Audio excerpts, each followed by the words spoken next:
create new employment opportunities. We will support high-value crops such as coconut, sandalwood, cocoa, cashew in the coastal areas, agar trees in northeast, and nuts such as almonds, walnuts, and pine nuts in our hilly regions. These, all of them, will be supported. India is the world's largest producer of coconuts. About 30 million people, including nearly 10 million farmers, depend on coconuts for their livelihood.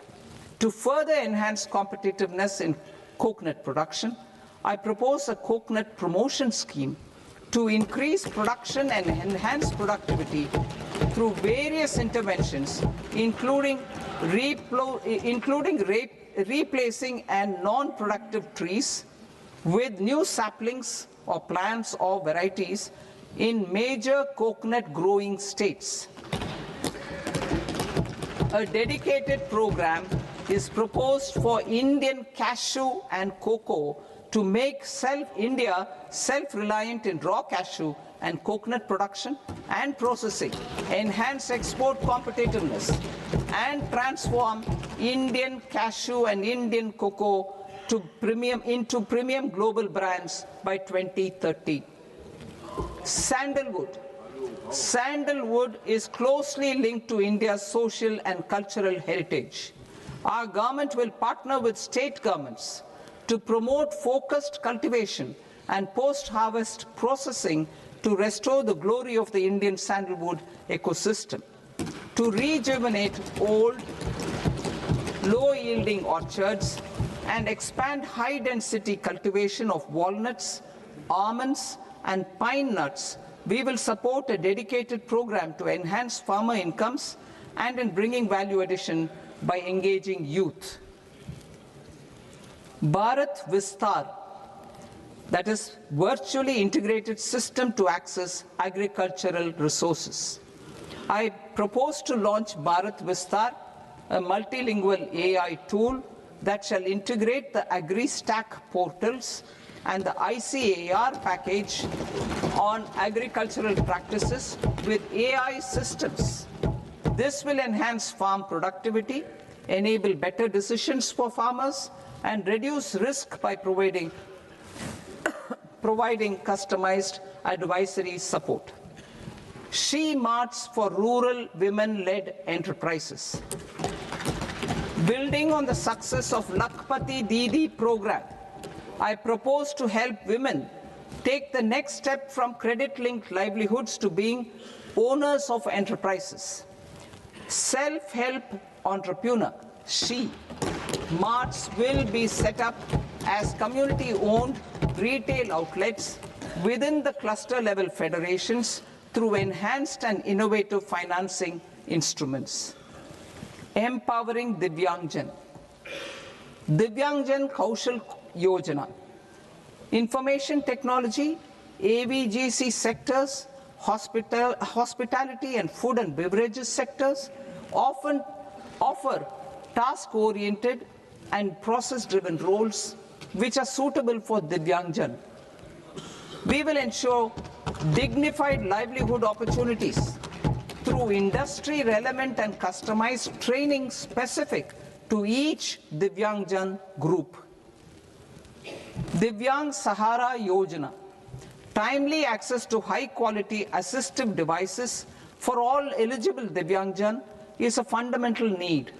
I propose to 1. Support the Artificial Limbs Manufacturing Corporation of India, ALIMCO, to set up and to scale up production of assistive devices, invest in R&D and AI integration, strengthen PM Divyasha Kendras, and support setting up of assistive technology marts as modern retail style centers where Divyangjan and senior citizens can see, try and purchase assistive products. Reaffirming our commitment to mental health and trauma care. There are no national institutes for mental health care in North India. We will therefore set up a NIMHANS 2 and also upgrade national mental health institutes in Ranchi and in Tezpur as regional apex institutions. Emergencies expose families, particularly the poor and vulnerable, to unexpected expenditure. We will strengthen and increase these capacities by 50% in district hospitals by establishing emergency and trauma care centers. Focus on Purvodaya states and northeastern regions. Purvodaya, I propose the development of an integrated East Coast industrial corridor with a well-connected node at Durgapur, creation of 5 tourism destinations in 5 Purvodaya states, and the provision of 4,000 e-buses. Buddhist sites in northeastern region. The northeastern region is a civilizational confluence of Theravada and Mahayana or Vajrayana traditions. I propose to launch a scheme for development of Buddhist circuits in Arunachal Pradesh, Sikkim, Assam, Manipur, Mizoram, and Tripura. The scheme will cover preservation of temples and monasteries, pilgrimage interpretation centers, connectivity, and pilgrim amenities. 16th Finance Commission. On 17th November 2025, the 16th Finance Commission submitted its report to the President. As mandated under Article 281 of the Constitution, the government is to lay the report along with the explanatory memorandum on the action taken report on the recommendations of the Commission in Parliament, which, Sir, Honourable Speaker, you've allowed me to do at the commencement of this session. The government has accepted the recommendation of the Commission to retain the vertical share of devolution at 41%. As recommended by the Commission, I have provided 1.4 lakh crores of rupees to the states for the year 2026-2027 as Finance Commission grants. These include rural and urban local body and disaster management grants. Fiscal consolidation. Government has been delivering on our fiscal commitments consistently without compromising on social needs. To strive towards accepted standards of fiscal management in Budget 25-26, I had indicated that the central government would target reaching a debt to GDP ratio of 50 plus or minus 1% by 2030-31.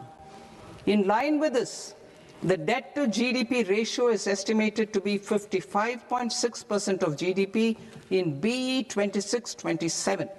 compared to 56.1% of GDP in RE 25-26. A declining debt to GDP ratio will gradually free up resources for priority sector lending and expenditure by reducing the outgo on interest payments. One of the main operational instruments for debt targeting is the fiscal deficit. I am happy to inform this august House that I fulfilled my commitment made in 2021-2022 to reduce fiscal deficit below 4.5% of GDP by 25-26. In RE 25-26, the fiscal deficit has been estimated at par with BE of 2025-26 at 4.4% of GDP. In line with the new fiscal prudence path of debt consolidation, the fiscal deficit in BE 26-27 is estimated to be 4.3% of the GDP.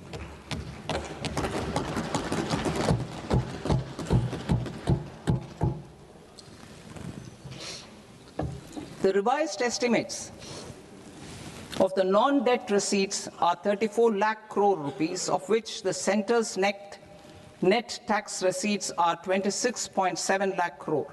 The revised estimate of the total expenditure is 49.6 lakh crore rupees, of which the capital expenditure is about 11 lakh crores. Budget estimates 2026 to 2027. Coming to 26-27, the non-debt receipts and the total expenditure are estimated as 36.5 lakh crore and 53.5 lakh crore respectively. The centre's net tax receipts are estimated at 28.7 lakh crore rupees. To finance the fiscal deficit, the net market borrowings from dated securities are estimated at 11.7 lakh crore rupees. The balance financing is expected to come from small savings and other sources. The gross market borrowings are estimated at 17.2 lakh crore rupees. I'll now move to Part B. Part B, direct taxes.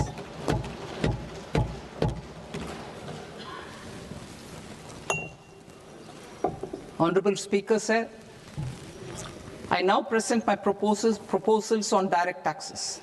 New Income Tax Act. In July 2024, I announced a comprehensive review of the Income Tax Act 1961. This was completed in a record time, and the Income Tax Act 2025 will come into effect from 1st April 2026. The simplified income tax rules and forms will be notified shortly, giving adequate time to taxpayers to acquaint themselves with its requirements. The forms have been redesigned such that ordinary citizens can comply without difficulty. Ease of living. I propose that any interest awarded by the Motor Accident Claims Tribunal to a natural person will be exempt from income tax, and any TDS on this account will be done away with.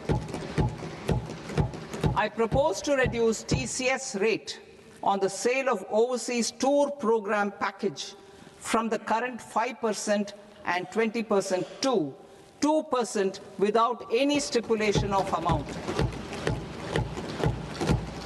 I propose to reduce TCS rate for pursuing education and for medical purposes under the Liberalized Remittance Scheme, popularly known as LRS, from 5% to 2%. Supply of manpower services is proposed to be specifically brought within the ambit of payment to contractors for the purpose of TDS to avoid ambiguity. Thus, TDS on these services will be at the rate of either 1% or 2% only. I propose a scheme for small taxpayers, wherein a rule-based automated process will enable obtaining a lower or nil deduction certificate instead of filing an application with the assessing officer. For the ease of taxpayer holding securities in multiple companies, I propose to enable depositories to accept Form 15G or Form 15H from the investor and provide it directly to various relevant companies. I propose to extend time available for revising returns from 31st December to up to 31st March with the payment of a nominal fee. I also propose to stagger the timeline for filing of tax returns. Individuals with ITR 1 and ITR 2 returns will continue to file till 31st July, and non-audit business cases or trusts are proposed to be allowed time till 31st August. TDS on sale of immovable property by a non-resident is proposed to be deducted and deposited through resident buyers and his or her PAN-based challan instead of requiring a TAN, which is a temporary accounting number. to address practical issues of small taxpayers like students, young professionals, tech employees, relocated NRIs, and such others, I propose to introduce a one-time 6-month foreign asset disclosure scheme for these taxpayers to disclose income or assets below a certain size. This scheme would be applicable for two categories of taxpayers, namely, A, who did not disclose their overseas income or assets, and B, who disclosed their overseas income and or paid due tax but could not declare the asset acquired. For category A, the limit of undisclosed income or asset is proposed to be up to 1 crore rupees. They need to pay 30% of fair market value of asset or 30% of undisclosed income as tax and 30% as additional income tax in lieu of penalty and would thereby get immunity from prosecution. For category B, asset value is proposed to be up to 5 crore rupees. Here, immunity from both penalty and prosecution will be available with a payment of fee of 1 lakh rupees. Rationalizing penalty and prosecution. Multiplicity of proceedings are hindrance to the ease of doing business. I propose to integrate assessment and penalty proceedings by way of a common order for both. There will be no interest liability on the taxpayer on the penalty amount for the period of appeal before the first appellate authority, irrespective of the outcome of appeal process. Further, quantum of prepayment is being reduced from 20% to 10% and will continue to be calculated only on core tax demand. As an additional measure for reducing litigation, I propose to allow taxpayers to update their returns even after reassessment proceedings have been initiated, and an additional 10% tax rate over and above the rate applicable for the relevant year. The assessing officer will then use only this updated return in his proceedings. There is already a framework for immunity from penalty and prosecution in the cases of underreporting. I propose to apply this framework for immunity to misreporting too.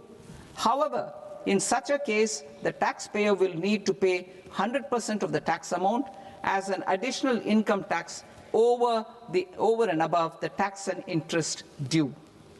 Penalties for certain technical defaults, such as failure to get accounts audited, non-furnishing of transfer pricing audit report, and default in furnishing statement for financial transactions are proposed to be converted into fee.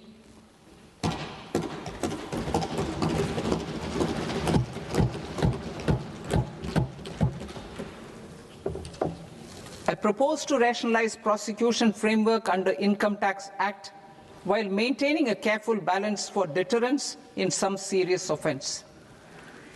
Non-production of books of account and documents and requirement of TDS payment where payment is made in kind are being decriminalized. Further, minor offences will attract fine only. The remaining prosecutions will be graded commensurate with the quantum of offence. They will entail only simple imprisonment with maximum imprisonment reduced to 2 years and power to courts to convert even those into fines. There is no penalty. There is no penalty presently for non-disclosure of non-immovable foreign assets with aggregate value less than 20 lakh rupees. I propose to also provide them with immunity from prosecution with retrospective effect from 1/10/2024.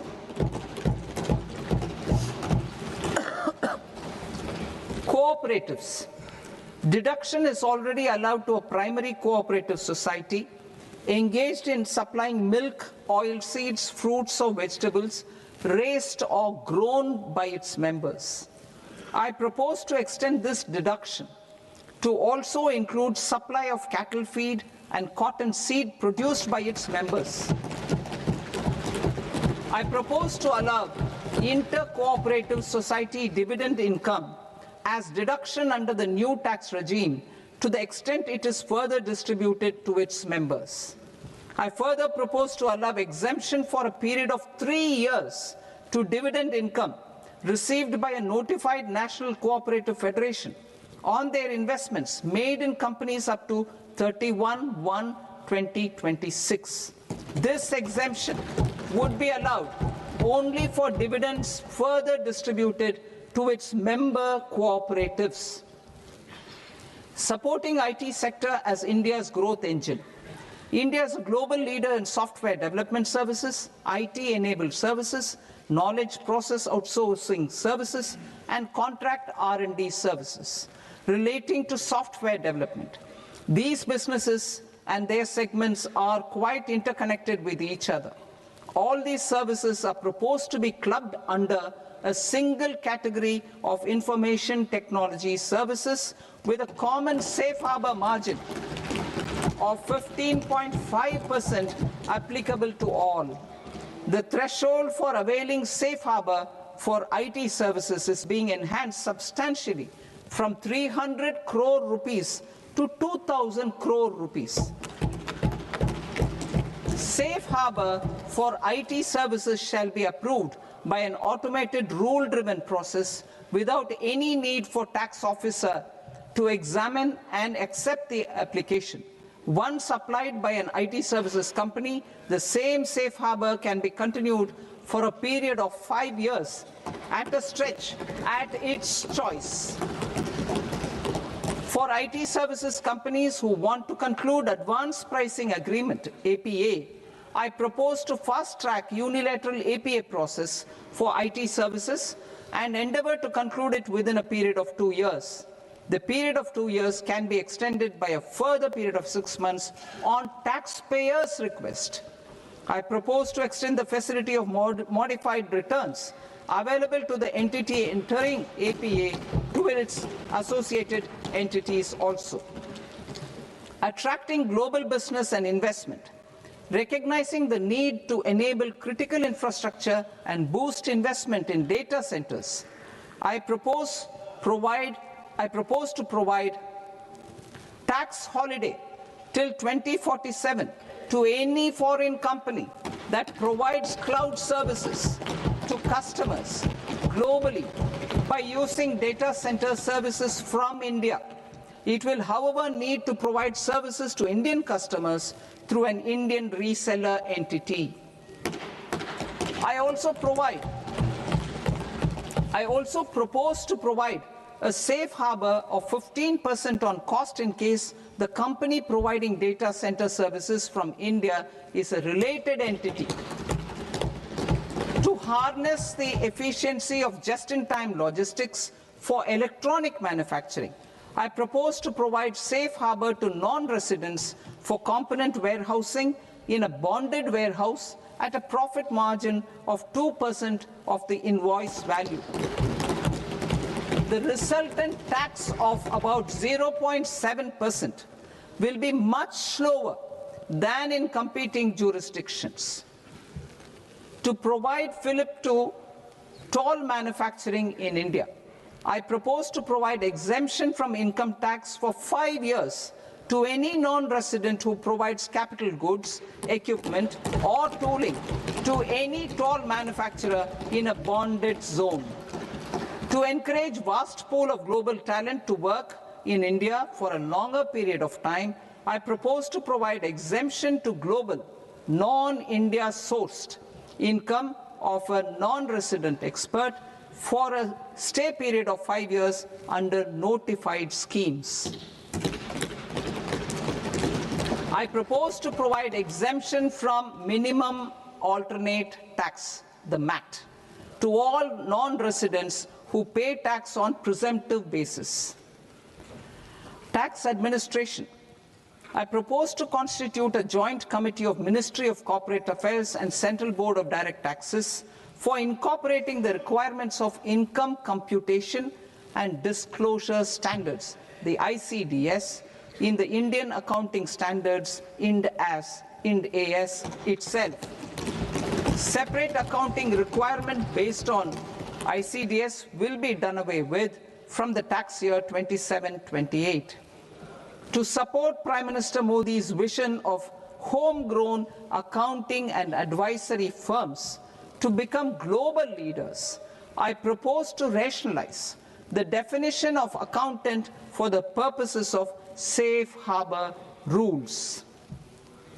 Other tax proposals. Change in taxation of buyback was brought in to address the improper use of buyback route by promoters. In the interest of minority shareholders, I propose to tax buyback for all types of shareholders as capital gains. However, to disincentivize misuse of tax arbitrage, promoters will pay an additional buyback tax. This will make effective tax 22% for corporate promoters. For non-corporate promoters, the effective tax will be 30%.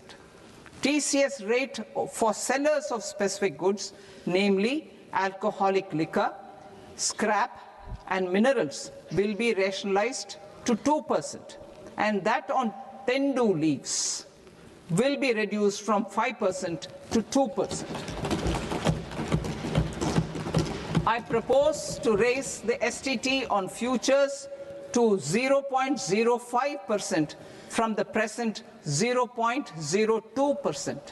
STT on options premium and exercise of options are both proposed to be raised to 0.15% from the present rate of 0.1% and 0.125% respectively.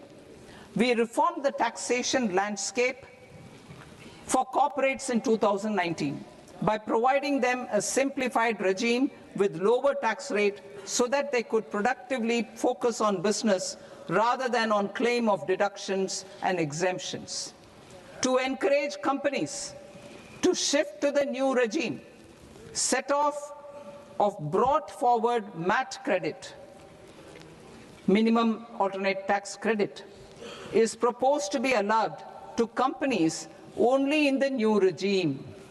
Set off using available MAT credit is proposed to be allowed to an extent of 1/4 of the tax liability in the new regime. MAT is proposed to be made final tax, so there will be no further credit accumulation from 1st April 2026. In line with this change, the rate of final tax is being reduced to 14% from the current MAT rate of 15%. The brought forward MAT credit of taxpayers accumulated till 30th March 2026 will continue to be available to them for set-off as above. Indirect taxes. I shall now take up proposals related to indirect taxes. My proposals for customs and central excise aim to further simplify the tariff structure, support domestic manufacturing, promote export competitiveness, and correct inversion in duty. To continue weeding out long-continuing customs duty exemptions, I propose to remove certain exemptions on items which are being manufactured in India or where the imports are negligible. Similarly, to further simplify the process of ascertaining the rate of duty applicable on a particular item, I propose to incorporate certain effective rates in various customs notifications to the tariff schedule itself. I shall now take up sector-specific proposals. Promotion of exports of marine, leather, and textile products. I propose to increase the limit for duty-free imports of specified inputs used for processing seafoods for export from the current 1% to 3% of FOB value of the previous year's export turnover. I also propose to allow duty-free imports of specified inputs, which is currently available for exports of leather or synthetic footwear, to exports of shoe uppers as well. I propose to extend the time period for export of final product from the existing 6 months to 1 year for exporters of leather or textile garments, leather or synthetic footwear, and other leather products. Energy transition and security. I propose to extend the basic customs duty exemption given to capital goods used for manufacturing lithium-ion cells for batteries to those used for manufacturing lithium-ion cells for battery energy storage systems also. I propose to exempt basic customs duty on import of sodium antimonate for use in manufacture of solar glass. Nuclear power.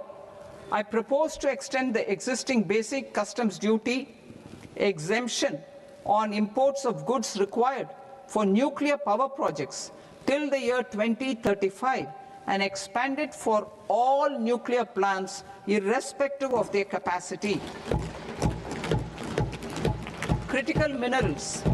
It is proposed to provide basic customs duty exemption to the import of capital goods required for the processing of critical minerals in India. Biogas blended CNG. I propose to exclude the entire value of biogas while calculating the central excise duty payable on biogas blended CNG. Civil and defense aviation.